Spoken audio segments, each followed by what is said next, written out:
This evening, I'm going to be able to answer a question that I get quite a bit, which is how do I manage to get great or at least above average results in completely different physical activities at the same time. I'm doing runs from 5k to 100k.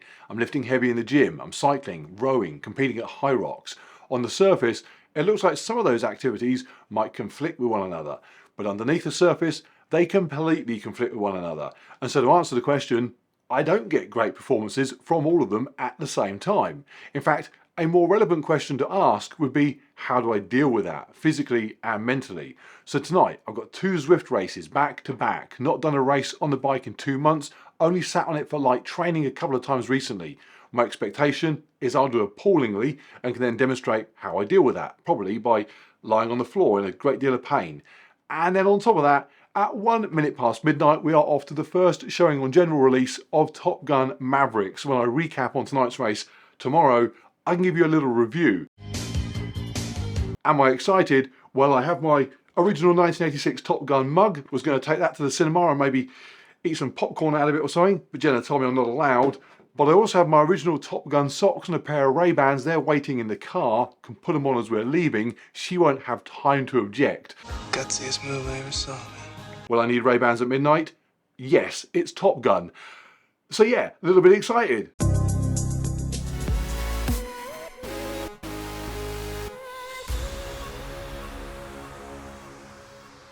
So this video features last night's Zwift race, but it's not really about racing on your bike in a garage. It's about the key requirement needed, I believe, for anybody wanting to take on multiple different sports or physical activities at once. Compromise. Now the whole hybrid athlete thing is actually becoming quite popular right now. People lifting weights and also running, high rocks, stuff like that, which is brilliant. Hopefully it goes some way towards countering the sort of stereotype that, for example, all runners need to be skinny little people that would tear a bicep if they pulled their shoelaces too tight, or anyone that lifts weights must think that, I don't know, flexing their abs for 30 seconds while they get a selfie in the toilet of the gym counts as cardio. But a lot of the information out there on training for multiple disciplines focuses on, understandably, the science behind it all. How should you train? What should your recovery look like? What does your diet need to consist of?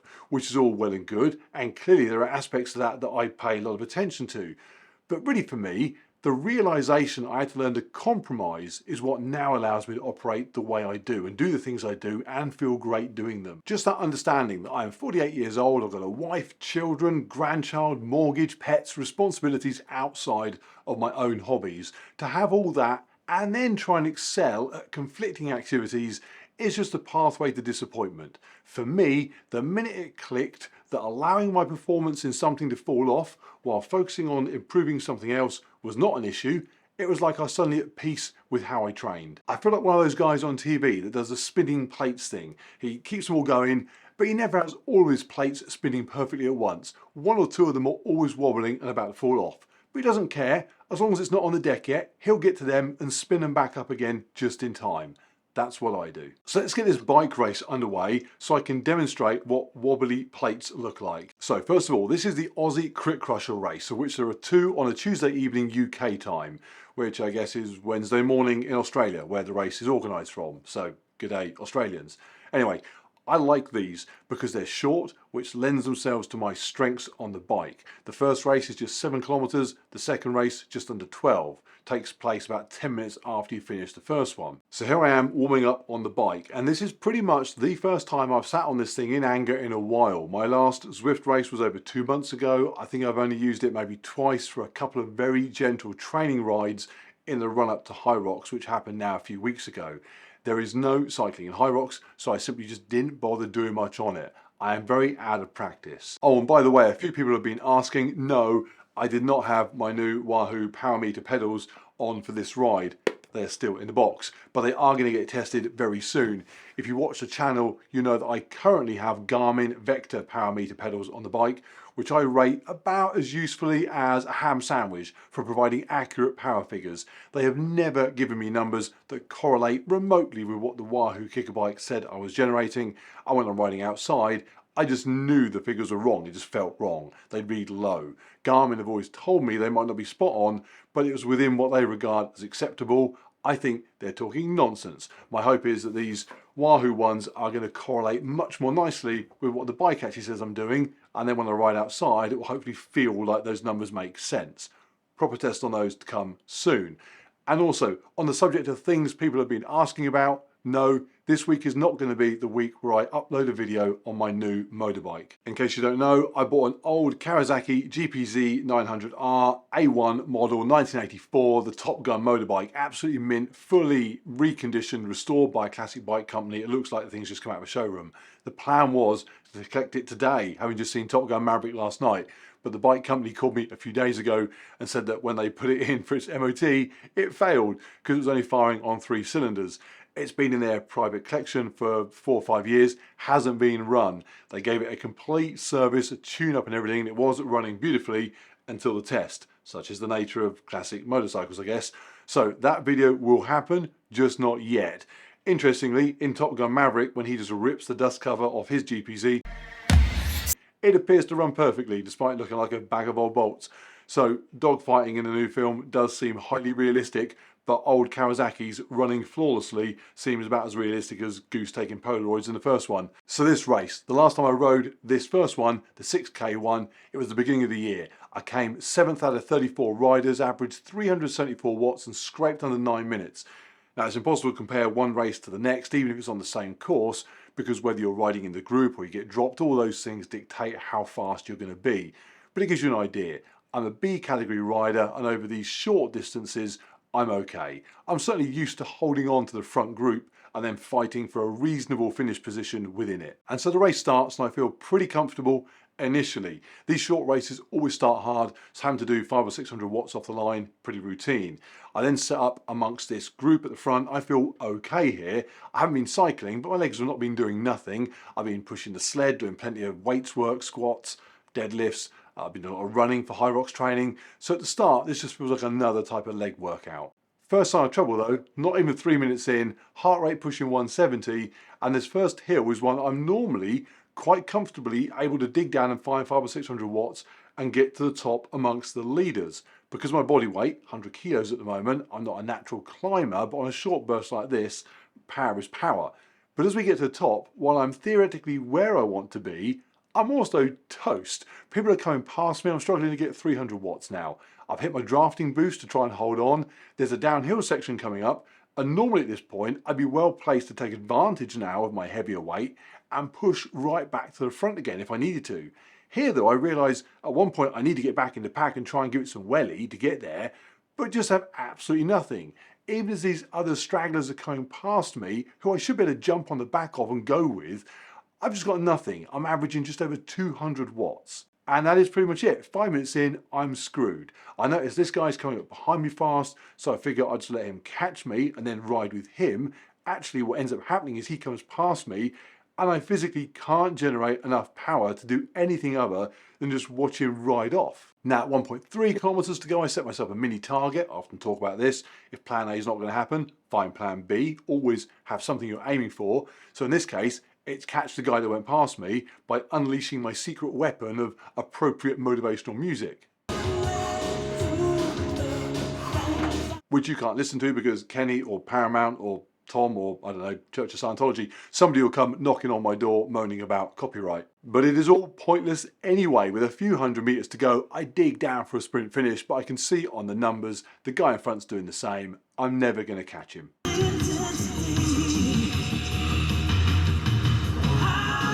Race 1 over, I am second to last, 313 watts average, 10 minutes 15, average heart rate of 170 almost, absolutely brutal.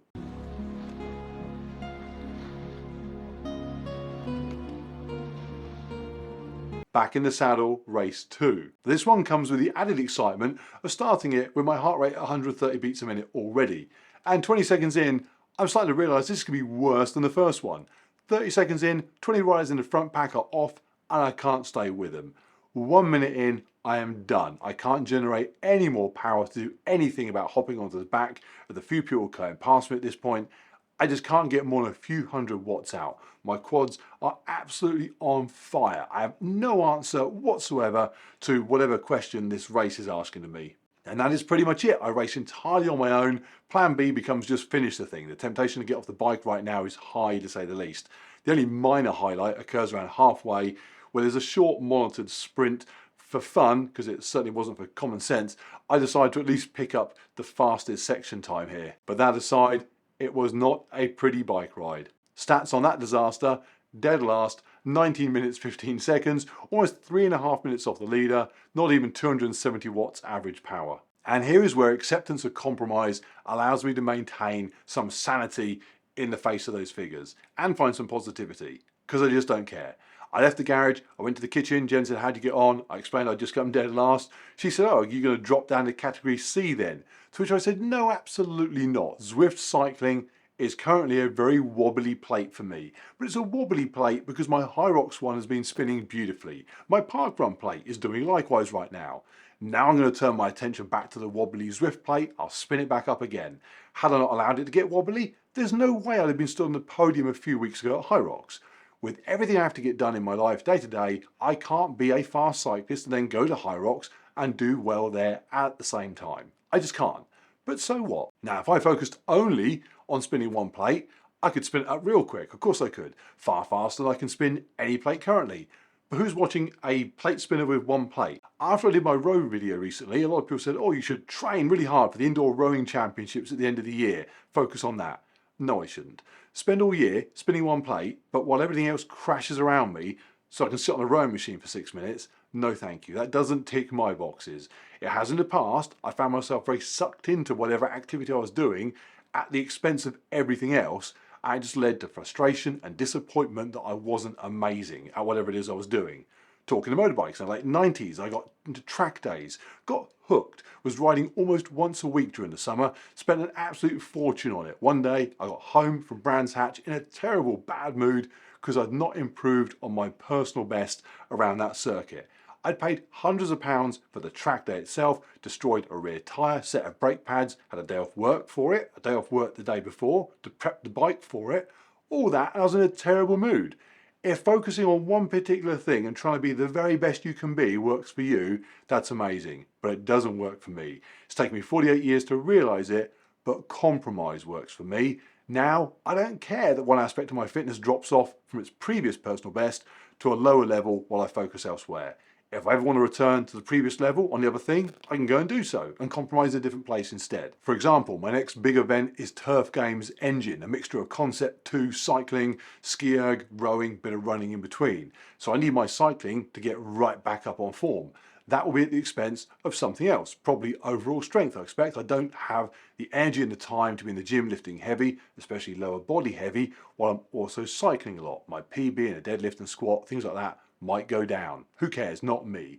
That is a plate that can wobble for a bit. And once the engine event is over, it'll be full on Hyrox training again because I'm racing in New York in the autumn, following that in Birmingham and London in October and November, alongside Jenna in the mixed doubles. So I'll need to spin some different plates again. And so that is it. In a world where huge amounts of advice on this is tailored towards really detailed specifics on training, on nutrition, on maximizing potential wherever you can, I love my approach, which is to do anything I try reasonably well and every now and then pick something and spin it up real fast and be significantly better than most at it. And don't forget, it's not like any of my spinning plates are actually falling on the floor. I might be currently, for example, a pretty rubbish Category B rider, but I'm still a Category B rider. If I was to drop down to Category C, I'd be doing an awful lot better than most. It's not like I've forgotten how to ride a bike. Eject! Watch the canopy! Okay, lastly, Top Gun Maverick is absolutely superb. Is it the best film ever made? Of course not. But is it the best sequel to Top Gun that anybody could possibly have come up with? I think it just might be. I sat down last night, a little bit nervous actually, that my high expectations might not be met, and almost immediately realised I didn't need to worry. In the first 3 or 4 minutes, you get the original Don Simpson, Jerry Bruckheimer logo. If you're a kid in the 80s and that doesn't give you goosebumps, I don't know what will.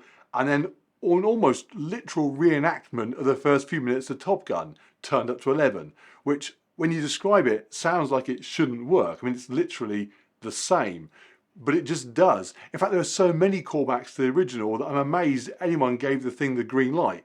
on paper it sounds ridiculous. The bike is back, obviously, the clothes, Maverick's jacket, Goose's Hawaiian shirts in there, Iceman, Great Balls of Fire, actual flashbacks all over the place, chunks of dialogue are taken and redone without alteration. There's even a point where Maverick, who is at one point shirtless, playing beach sports, leans forward and adjusts his Ray-Bans, and I thought they'd taken a shot straight out of Top Gun. I kept waiting for someone to do the slider pose.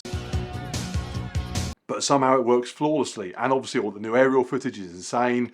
There was a trailer for Thor on before, which does look very cool, but Top Gun makes all those superhero movies just look like CGI cartoons. The plane stuff is mind-blowing, and also proper funny, and sometimes at the same time. When the enemy does a he'll hit the brakes, he'll fly right by move on the good guys, you won't know whether to laugh or cheer at what you're watching. So yeah, highly recommended. If there's anything I would recommend against, it's actually watching the original again before going. I know some people I've spoken to have said that they're going to do that, you're going to watch the original, then go and watch Maverick.